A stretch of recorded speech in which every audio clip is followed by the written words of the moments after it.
Good afternoon. Thank you for joining us for a special video seminar from the Competitive Enterprise Institute. I'm Kent Lassman, and today I have the privilege of sharing with you the presentation of the Julian L. Simon Memorial Award. In light of the circumstances and difficulties of gathering together, in a few moments we'll premiere an interview that I conducted with our winner, and immediately afterward and for the balance of the hour, your questions will form the basis of our program. At any time, please send your questions into the queue by using the Q&A function found at the bottom of your screen, or simply send an email to events@cei.org. Now, some of you may remember Julian Simon. For decades until his death in 1998, Julian was a leading business and resource economist. First at the University of Illinois and then at the University of Maryland, Julian made a name for himself through rigorous investigation of conventional wisdom. So much of that conventional wisdom was dire and factually wrong. Perhaps most famously, Julian was the leading respondent to the doomsday prophet and media darling, ecologist Paul Ehrlich.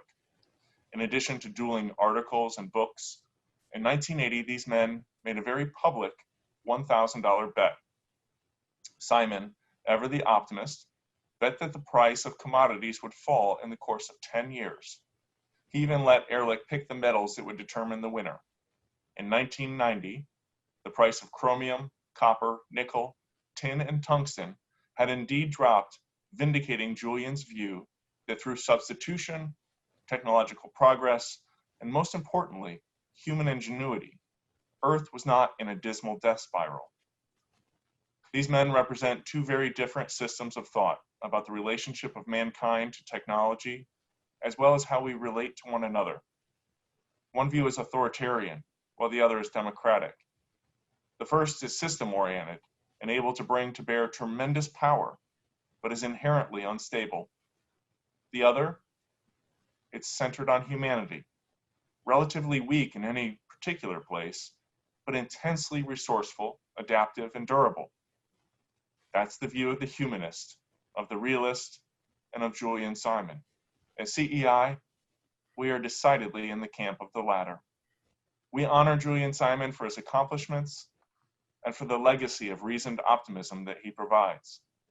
So since 2001, we have given an award in his honor to someone who exemplifies and extends that legacy. I'm very proud to share with you the winner of the 2020 Julian L. Simon Memorial Award, Professor Stephen Horwitz. Well, thank you, Ken, and thank you, CI. I am incredibly flattered by this award. The people who won this award previously are some of my intellectual heroes and my friends, and I am just thrilled to be counted in their company.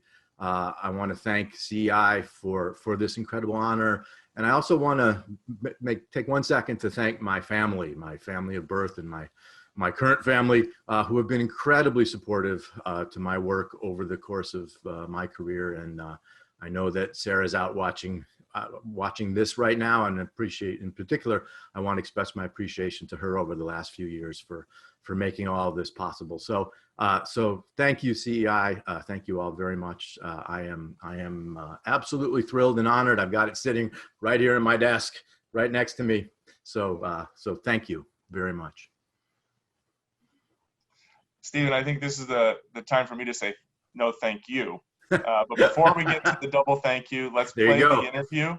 And a reminder to the audience, if you think of questions as we go along, please send them in, because I've had my opportunity to ask Steve questions, and we want to get as much participation as we can from everyone else during the second half of the program.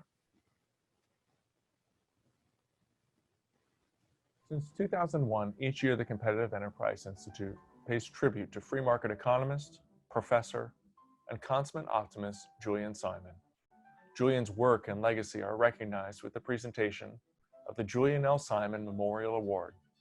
It goes to an individual who advances a vision of mankind as the ultimate resource. This year, CEI was pleased to honor Dr. Stephen Horwitz, director of the Institute for the Study of Political Economy and a distinguished professor of free enterprise at Ball State University.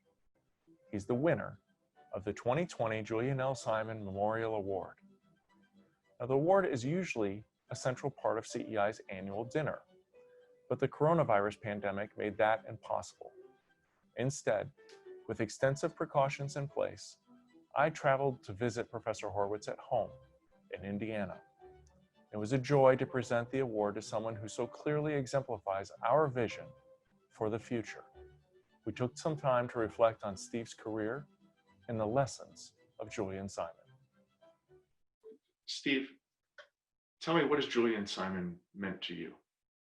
Well, I think Julian's confidence in humanity, his optimism, his emphasis on human progress and the ability of human beings to attack and solve any problem that came to them. I think, to me, those are things that I find profoundly inspiring, and that certainly have motivated my own career. I think thinking about the way in which the last 250 years of human history have been a story of progress, and understanding the nature of that progress, and understanding that progress can continue despite what people claim, whether economically or environmentally, that we're headed for doom and gloom.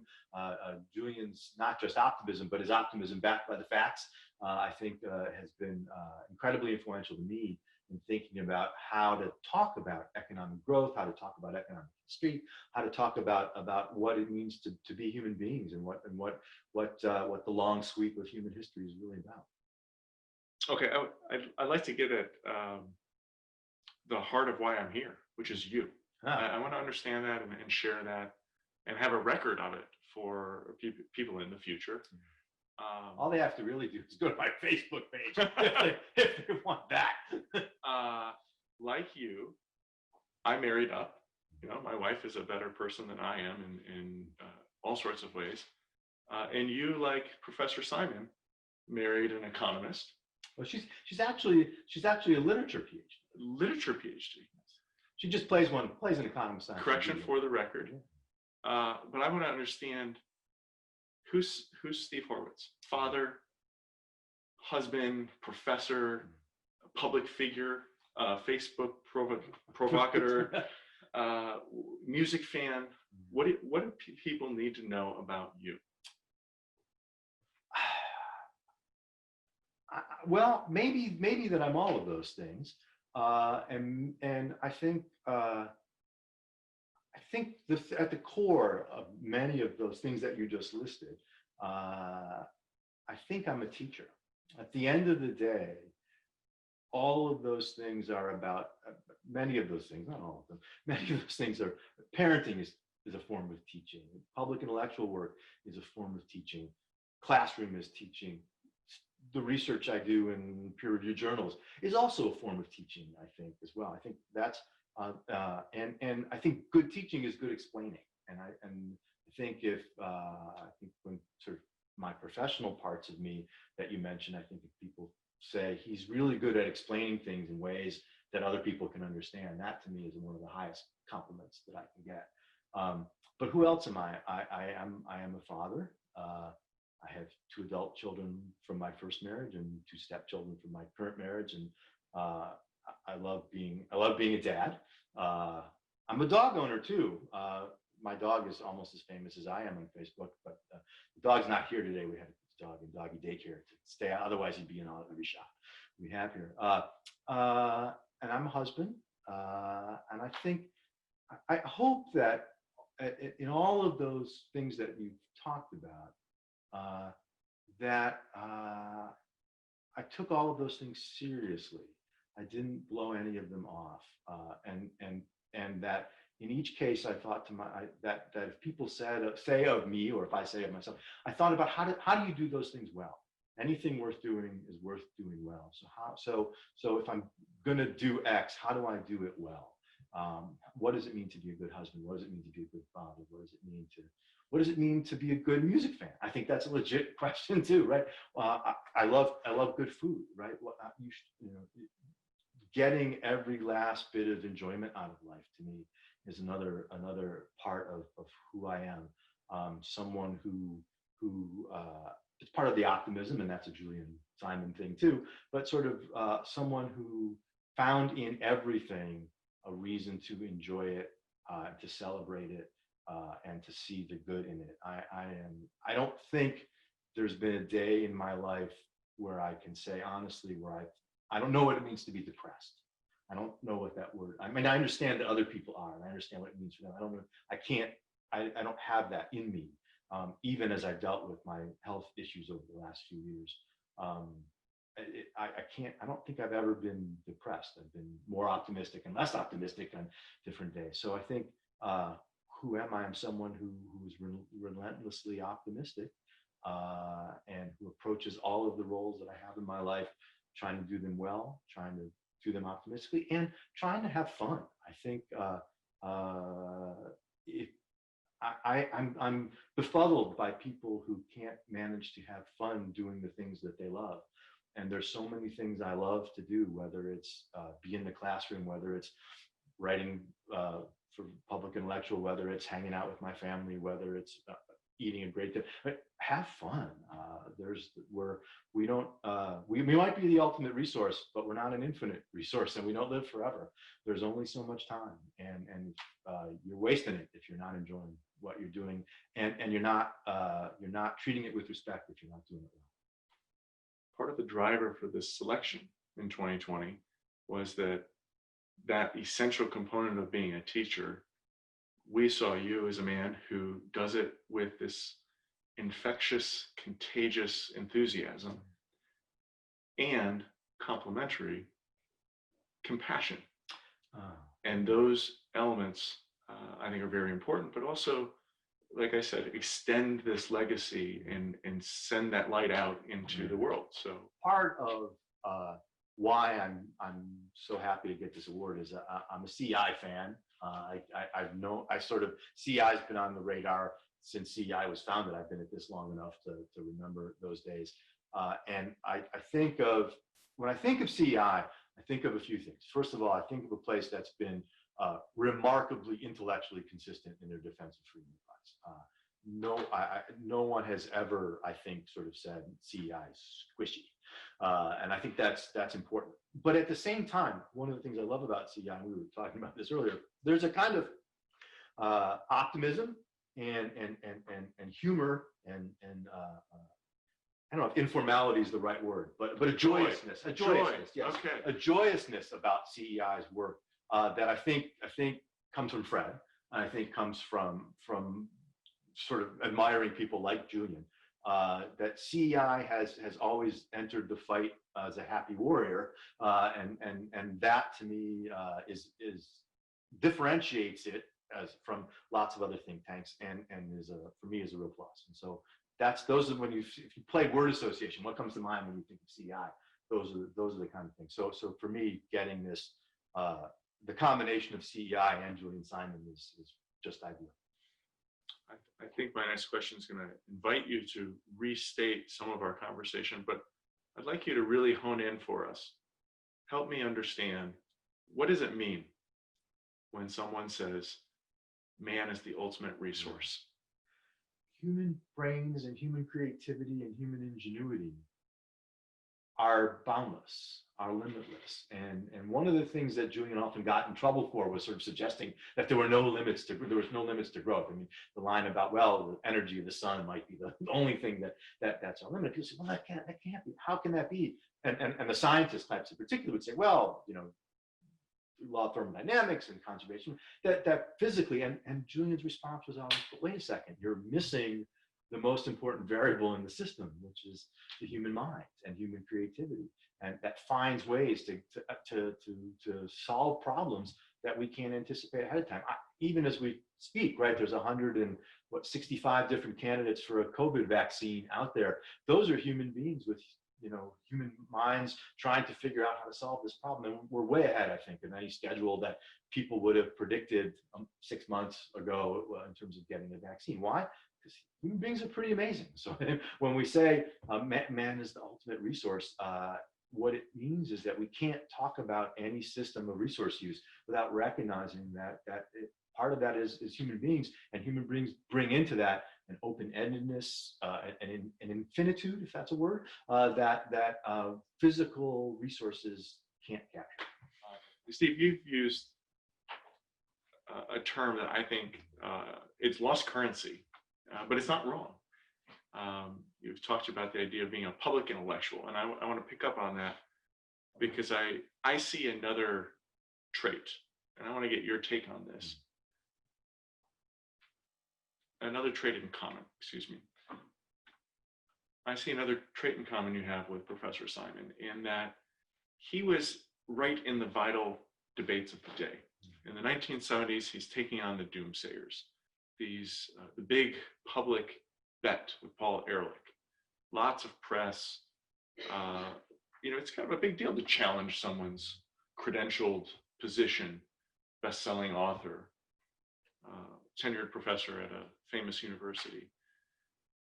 And you dive right into the debates of today. You do this fearlessly, or apparently without fear. And I think it takes a certain sense of audacity, a certain chutzpah. Is that correct? And do we have enough of it? And I want to put this in context of so much of current debate is not civil. It's not rooted in empirical information. It's just throwing names around. And I don't know that it's a fine line, but there is a line between chutzpah and things that are just not constructive. Yeah. I think we owe it to ourselves. We owe it to our children. We owe it to the future to make the best case that we can for these ideas in all the places we can. But I also think it's important to do that humanely and to do it in ways that don't open us up to kinds of charges of not caring or not being sensitive to the fact, go back to an earlier conversation we had, that there's still real poverty out there, that there's still real problems out there. One can talk about the gains we've made in resource usage in the environment and still recognize there are environmental problems out there. And then the question becomes, all right, what are the real problems? What are the best policies to tackle?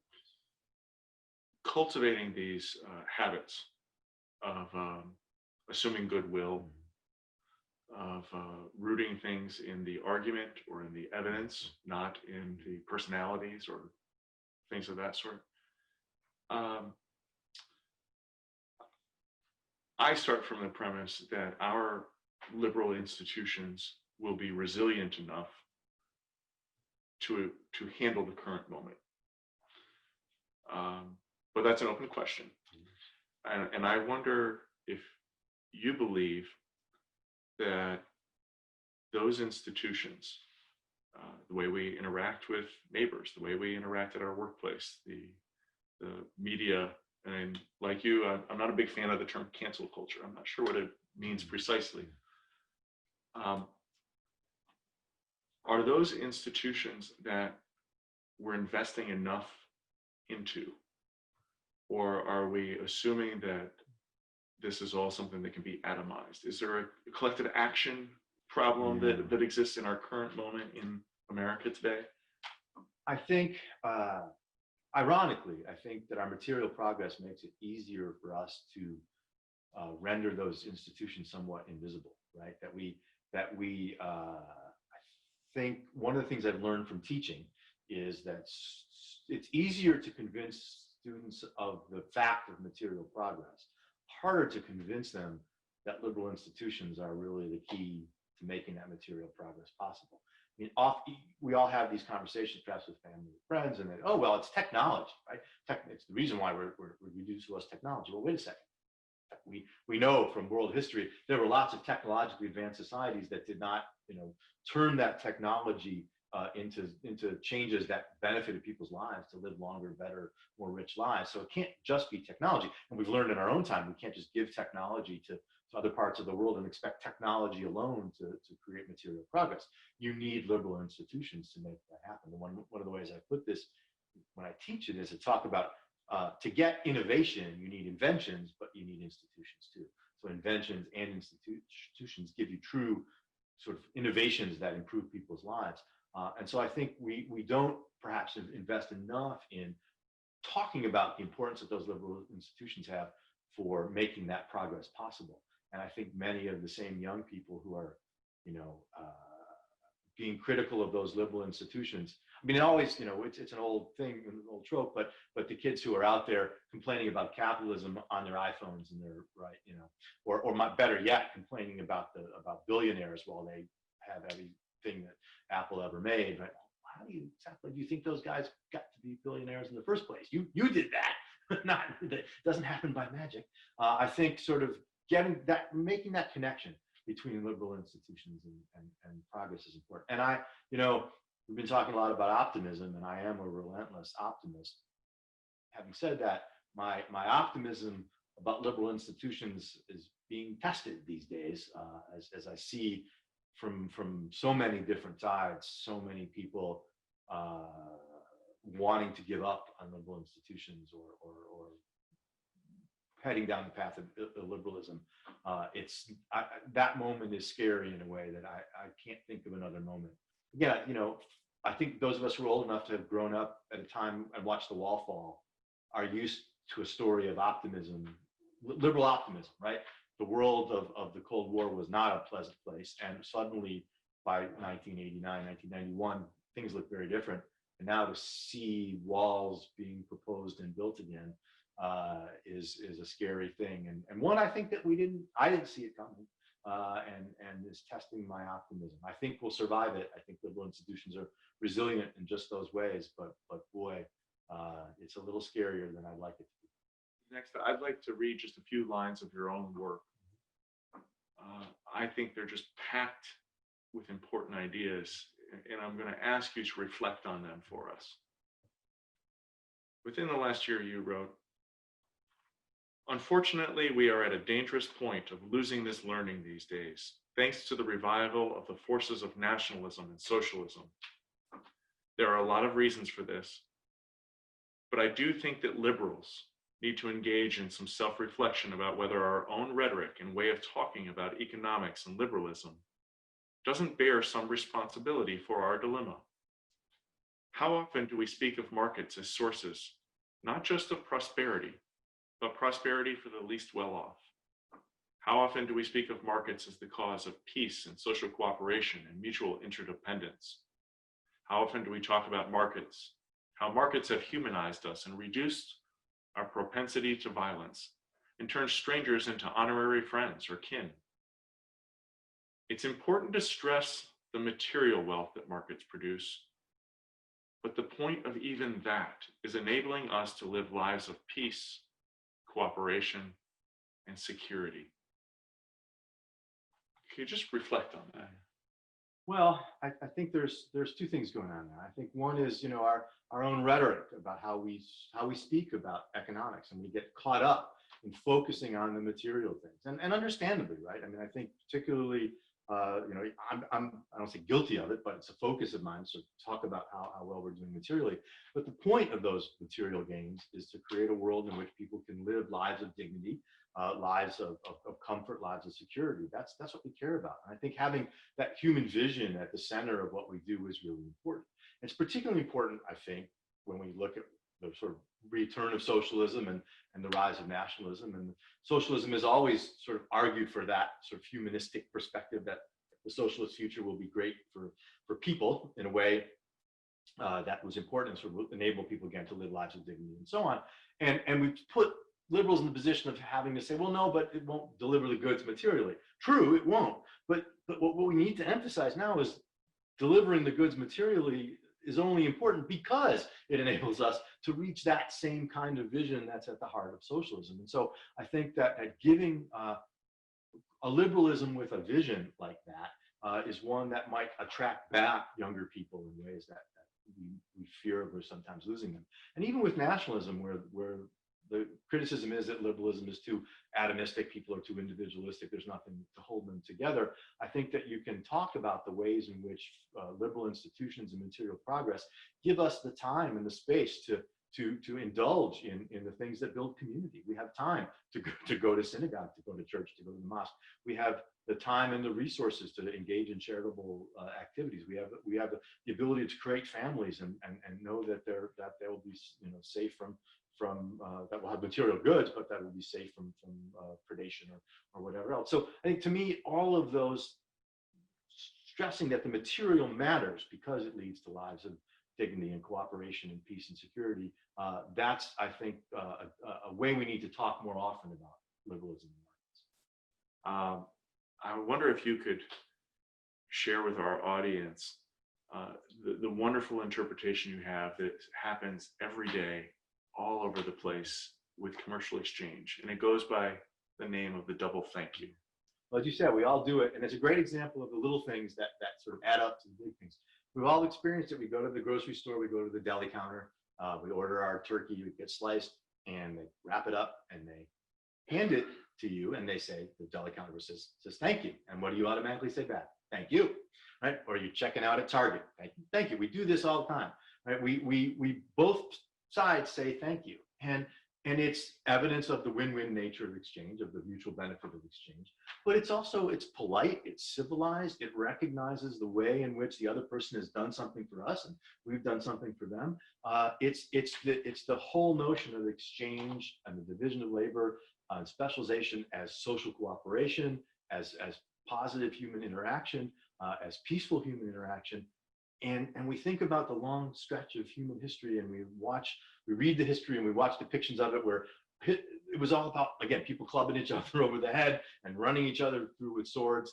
And now the way that we interact with each other is far, far more often, thank you, as opposed to the other. And I think the way that markets and liberal institutions have made that possible and made civilization in that sense, social cooperation possible, I think is remarkable. And it's as you say, it's a little thing that we take for granted. But when you notice it, once you notice it, you'll never not notice it, and hopefully not ever take it for granted. Steve, who are your heroes? Oh, well, I have three kinds. I think I have three kinds of heroes. I have my intellectual heroes, many of whom are on the list of previous award winners. I mean, these are the people like Julian who were innovators, intellectual innovators, who were intellectually brave, who approached their job with humanity. These are the people whose ideas I rely on, Mises, Hayek, and so forth. That's one group. I think there's a second group though, which are the people who might be in any profession, but who did their work with excellence. I love watching excellent people do what they do. I wrote a column one time about watching a short order diner cook prepare multiple breakfasts at the same time. That's my secret desire, by the way, is to cook breakfast, short order cook at a diner. What, Waffle House? Yeah, like a Waffle House, exactly. Yeah, like a Waffle House. But people who do their work with excellence, and especially people who again walked outside the mainstream and held to their integrity and sort of said, I'm going to do it my way, and did it their way and did it well, and in the end paid off. And I think for me, this moment that we're celebrating here is that for me. But there's a third group, and this one's a little more personal. I think there's a group of invisible heroes, and they're out there right now doing the same thing, which is people who have agreed to be subjects for clinical trials for medical research. These are people either sometimes with the disease, or in the case of COVID, who don't have it but are testing the vaccine, who are willing to risk their health and their lives to make possible advances for other people. And there are millions of nameless people out there who have done this work, and people who have done it for the particular disease that I'm dealing with, I wouldn't be alive if it weren't for those people right now. And I think that they are very much unsung heroes, and I think need to be recognized. As he worked through the 70s and 80s and 1990s with this prominence, in the next generation, where are we likely to find the next Julian Simon? So folks who are willing to not just be right for the journals, as it were, right? Who are willing to take their ideas out there, and who see as part of their mission, as Julian did, is educating the public. They're not just in it to play the academic game. Okay, so what is one thing you wish the public better understood about economics? Oh, I know. I get this question a lot. I think my answer now, and particularly in the context of this conversation, is going to be that economics is actually not about material things. Deirdre says economics is what happens between your ears. I think that's one way to look about it. That economics is about how we improve human lives, about how we make lives of dignity, lives of progress. And so that it's not about stuff, it's not about money, it's not about the material things. And thank you for having us at your home and spending all this time with us and helping us create this set of messages that we so very much want to share about Julian Simon, about these ideas that you've worked on through your career.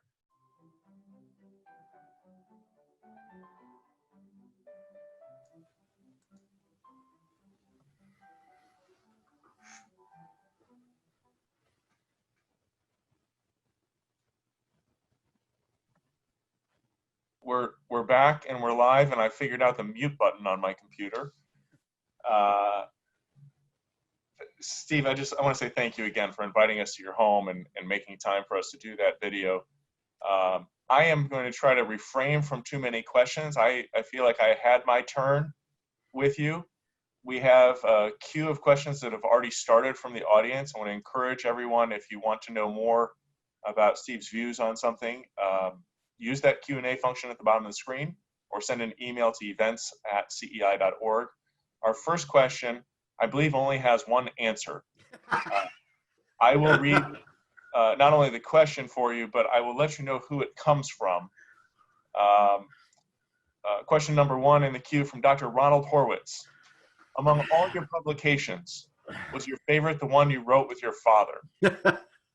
Well, all right. So I'm going to actually give a serious answer to this question because first of all, thank you, Dad. One of the fun, I talked in the interview about sort of having fun, and certainly one of the fun parts of my job is I've been able to write a piece with my father.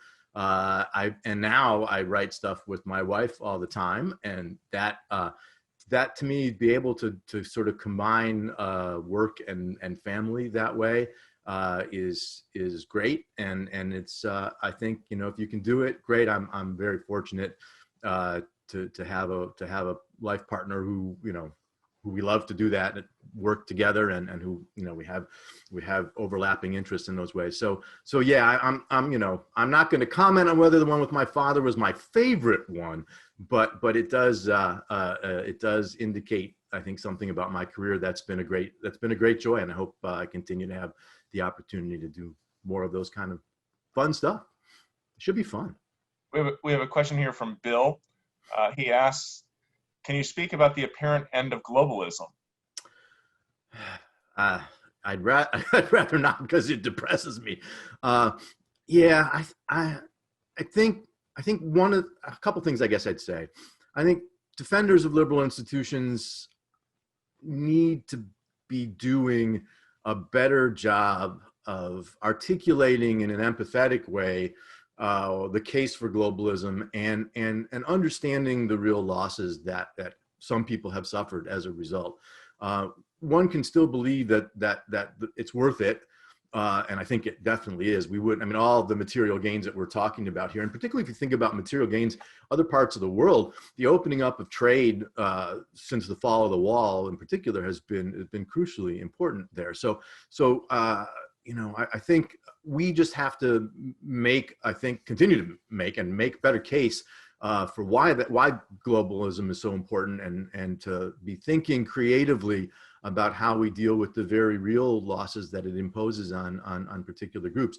I think too that the scary part about the kind of decline of globalism and so on, it goes back to one of the points we talked about in the interview, which is, trade is a source of cooperation and peace and mutual interdependence. And there's a story of the last couple hundred years of human history that every time the nationalistic barriers to trade and migration go up, the armies come out, and war seems like the natural consequence. And so and the devastation of war, especially in an era where enough folks have enough really big weapons, no one wants that. And so I think we need to think again more carefully about the ways in which free trade and free migration, both of which to me are equally important parts of globalism, are both important to the people involved. That is, you know, we if you're going to talk about free immigration and open borders, you got to talk about the benefits to the immigrants, but as well as to the places that they move to, and trade as well. These are ways, if we want to improve the well-being of the least well-off globally, opening up to trade and opening up immigration is the way to do it. And I think that's part of the case that we have to make. Next up, Steve, can you tell us the story of the time you met Julian? Yeah, I sure can. So in 1994, as a young scholar, myself, Pete Betke, my good friends Pete Betke and Dave Pacheco, were all won the Mont Pelerin Society essay contest. We were placed. Pete was, I think, first. I was second. Something like that. And we all ended up going to the Mont Pelerin meetings in the south of France. And so the day trip, Mont Pelerin always has a day trip in the middle of the week, and the day trip was a boat ride across the Mediterranean to Saint-Tropez. And so we're on the boat. Gorgeous, beautiful day in the middle of the Mediterranean, and Pete and Dave and I are sort of walking around the boat, and there's Julian standing sort of at the back of the boat, just looking at the water, and the three of us are like, we should go talk, you know, we should go talk to Julian Simon. We were surprisingly a little bit reticent. I mean, none of us have really, certainly Pete and I have never been known for being, you know, afraid of approaching important people, but we sort of talked ourselves into it, and we very tentatively approached him, and well, you know, if anyone knows Julian, know what happens next, right? He talked to us for 45 minutes, just the three of us at the back of the boat, about everything, and sort of in the middle of this gorgeous day in the Mediterranean. And you can see, obviously, it stuck with me, and he was absolutely exactly what you'd want someone like that to be towards younger scholars. And that, for me, remains a lesson to this day. When people come up to me and sort of want to talk about my work, especially younger folks, always make the time for them, because it was, you know, others pay it forward, right? Others have made it for me. And the unfortunate part about that is that Julian and I had an email conversation after that, and I was trying to get him to come speak at St. Lawrence University, where I was at the time, and we were sort of on the verge a few years later of making that happen when he passed away. And so one of my great, it's unfortunate. We were, you know, it would have been just a great time to have him on campus, but it just never happened. And so, but yeah, that's the Julian story. That was the only time we met. We did have the email exchange, of course, after, but he was a delight. I do have a pair of questions about higher education. Before I get to them, I have another topical question about policy. Steve, as both an optimist and an expert on monetary theory, can you explain how the synchronized central bank binge of trillion-dollar money printing can be wound down in a soft landing rather than resulting in Weimar-style hyperinflation? Well, so that's an easy one. Yeah, just a little question. Part of me says if I knew, I'd have a different job, and I'd be. So I think one of the things to remember is one of the reasons we haven't seen that hyperinflation yet is that folks all that money that's being created is being held by people in various places. And so I think the answer to this question is you have to find a way, hopefully through growth, to enable all that money that's being held to be slowly moved out of people's holdings and into the economy in ways that don't generate the hyperinflation. Growth conceivably could do that. Whether you could get enough growth over enough time to make that happen is a good question. But it's important to remember that just creating money alone isn't the thing that necessarily leads to that hyperinflation. You have to create more money than people want to hold on to. And right now, given uncertainty, given all the other things going on, given low interest rates, right, folks are sitting on it. And I think we just, we have to move slowly to make sure that we don't open that faucet too much at one time, where we will have the problems that question is talking about. Okay, as I said, a pair of higher ed questions. We'll start with specific and move to general. Cecil asks, what's going on at Ball State? Well, Cecil, you ought to know. Your Center of Study for Political Economy, your current research interests. What's happening at Ball State? Well, there's a lot of great stuff happening at Ball State right now. We're trying to deal with COVID the best we can, but we just got final approval on a big grant to create the Institute for the Study of Political Economy with some money from the Koch Foundation and from Menard. And that will enable us to fund a whole bunch of things from student speaker series, guest speaker series, also student research fellowships, funding for faculty research, and so on. And I've been there now. This is my 4th year at Ball State, and I'm really, really thrilled to be there with a group of economists who I think share the respect for liberal institutions that we've been talking about, who share in general terms the optimism we've been talking about, and we're all, I think, in general on the same page about those issues, and trying to create a top flight undergraduate economics program for students who want to learn more about Mises, Hayek, Buchanan, Ostrom, and all the rest. So as far as my own research goes, I've been kind of wrapped up in this and some other things recently, and so I still have a book project on the Great Depression that I eventually want to explore. Whether that happens or not, we'll see. And also co-editing. We just got started on co-editing a new volume on a research agenda for Austrian economics, and also my book on Austrian economics introduction, which is out from the Cato Institute as of July. So there's some stuff that I'm working on. But hey, look, if you've got a high schooler who's thinking about going, where to go to school and is interested in economics and interested in liberal ideas, Ball State's the place they want to be. There's my pitch. All right. Question from Emily. Higher ed has come under scrutiny in recent years, and we all understand why. Can you say more about why you're optimistic about higher education and the value that professors create for the good society? Well, hi, Emily. I'm a little less optimistic than I might have been, 9 months or a year ago. I think COVID has sort of ripped some Band-Aids off and shown some things that will probably lead to has created and will continue to create challenges for higher ed going on into the future. But I think that it remains the case that the interactions that students have with faculty members in the classroom in the moment, the stories we read in the press about crazy, political stuff, one side or the other, cancel culture and all that stuff. I think these are the exception more than the rule. The experiences that most students have at most schools avoid that. And the relationships that students create with faculty and that faculty create with students remain inspiring in all kinds of different ways. I think that we sometimes think that faculty want to sort of generate students who will go on to be professors and spread the ideas themselves, and that's important.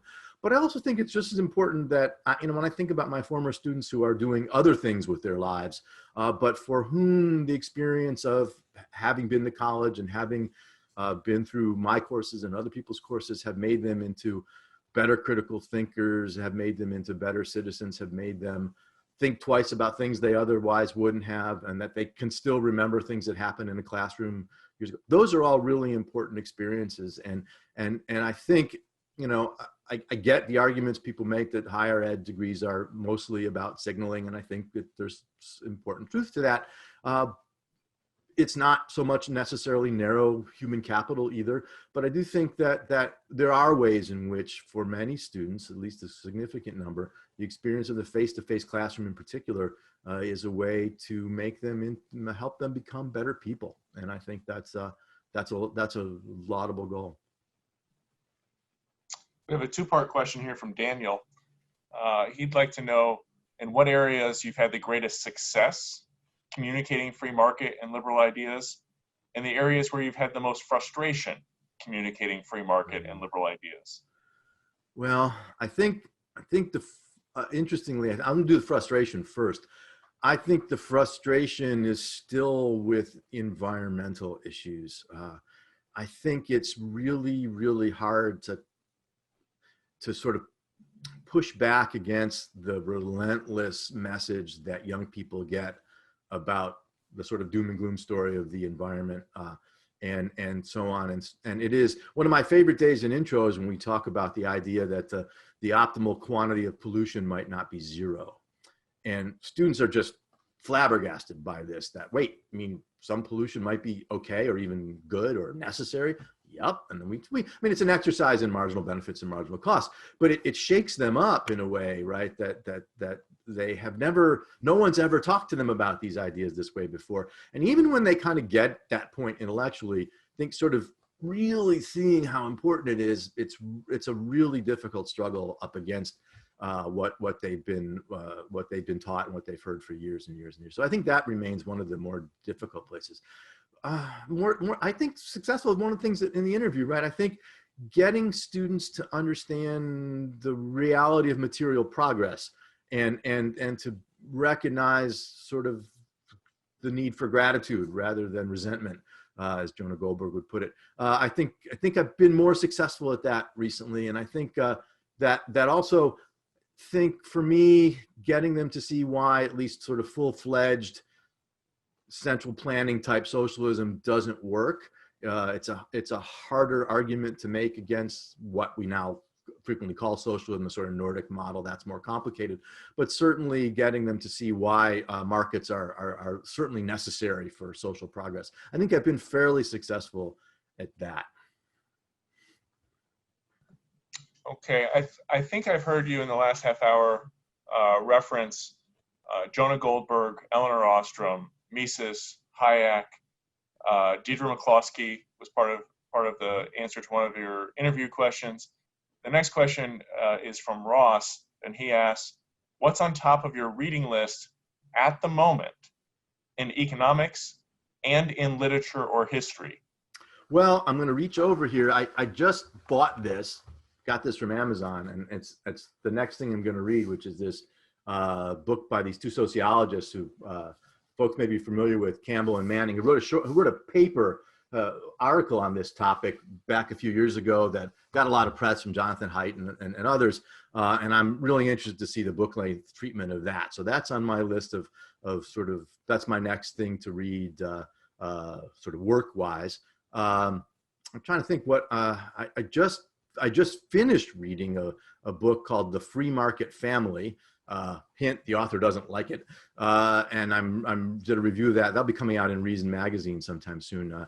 It's one of those books where, you know, you read it and it's very frustrating. It's got some good stuff in it, but very frustrating, but an opportunity to talk about those things. I was just talking the other day, yesterday, a day or two ago, I don't read enough fiction, and my wife will be the first to scream, yes, read more fiction. I wish I read more. I wish I could create the time to read more, but there's a couple things that I'm reading right now. The next question might have anticipated that answer. It comes from Ian.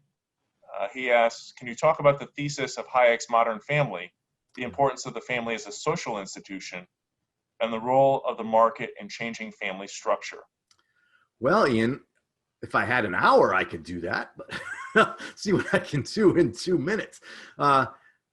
Yeah, so I mean, the argument in that book of mine is that one, capitalism, liberal institutions, but particularly liberal economic institutions, made possible what we think of as the modern family: marriage, marriage for love and by consent, equality between the sexes, children as sort of sheltered, protected, this idea of sheltered childhood, women's economic independence. All those things that we think of as being part of the modern family were a result of the economic evolution and the advent of capitalism. And in those ways, capitalism and the market and market institutions dramatically changed women's lives for the better. I talk about some of this in my blog post at the CEI blog today, in sort of everything from the invention of the washing machine, which ended the days-long task of doing laundry and other household technology, but also created job opportunities for women. And the fact that markets made it possible for families to live on the income of one adult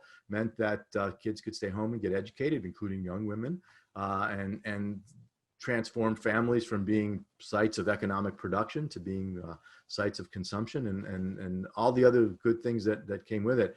That history is a big part of that book, and the book also talks about the ways in which family plays a crucial role in sort of passing on norms and and the things that we do to raise children. In particular, that raising children who appreciate liberal institutions, again, some things we talked about in the interview, we can think about the ways in which things like helicopter parenting and the like have made young people very fragile.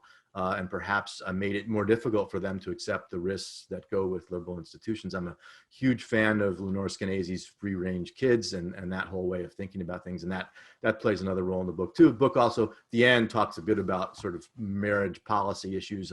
One of the great ironies is that I received the page proofs of the book on the day that the Supreme Court handed down the Obergefell decision. And I literally had to rewrite parts of the book because the court had given us that decision. So yeah, it's out there. In fact, last I looked, it was at a pretty decent price at Amazon if anyone's looking to pick up a book to add to their book list. In Dignity of Difference, Rabbi Lord Jonathan Sacks has written, "It is through exchange that difference becomes a blessing, not a curse." Why do you stress this point, and what does it mean for us? Well, it means frequently people talk about diversity as this sort of thing that divides us, and that's very difficult to overcome, and it's a barrier to human cooperation. It's a barrier to human progress. And I think the point that Rabbi Sacks is making there is, wait a second, it's our differences that make exchange productive. We do it in the first couple weeks of Econ 101. We talk about how differences among people lead to comparative advantage and specialization and trade, the division of labor, all that stuff that we talk about. What makes it possible for trade to be mutually beneficial is that we have different skills and that we like different things, right? And all the sort of features of the market are driven by human diversity. If we were all alike, right, that wouldn't work. So I think we have to, one of the things those of us who love markets need to be more conscious of is to sort of recognize that diversity is a blessing, not a curse, when we're able to exchange and take advantage of that diversity and improve lives for all of us. We're going to try to squeeze in one or two more questions. I'm rapidly watching the hour tick down on me. What's your assessment of the growth of PPE programs, politics, philosophy, and economics programs? Yeah. I think it's awesome. I think they're great. What we're doing at Ball State has some elements of that in it. We have a new political economy concentration in the major. It's not really a full PPE, but we're asking students to take one course in philosophy, one course in political science. So I think that model was excellent. And I think we need a way to sort of, I mean, all the people we were talking about before, Mises, Hayek, Buchanan, Ostrom, all of these folks were political economy. They were not just economists. I mean, Ostrom was a political scientist. So I think thinking in those broad terms and giving students the opportunity to study social questions from multiple disciplines that are distinct but overlapping, I think is really, really valuable. And it's been one of the great, I think, developments of the last decade or so in higher ed is the development of these programs. They have, PPE folks have their own meeting now. That's always a sign that you've made it. And so I think it's great. And I hope, I hope to see more. And I think it's a great opportunity also for folks, for classical liberals, libertarians, to interact with faculty from other disciplines who don't necessarily share their political priors, and to think about how do we construct a curriculum and how do we teach this material, and the opportunities for team teaching, for example, are there in ways that I think are great for students. So yeah, I think those programs are great. More power to them.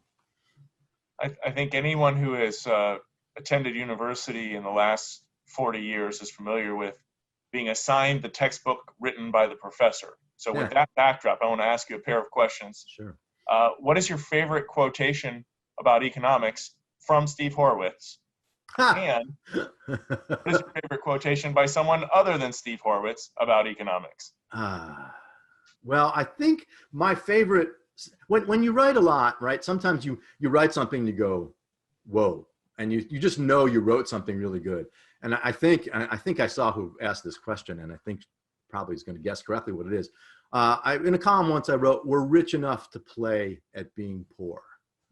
And I like that. Explains a lot of behavior that we see by people, right? That the very things that are, generations ago were signs of poverty, people did because they were poor, they had no other option. Now we're rich enough to go camping in a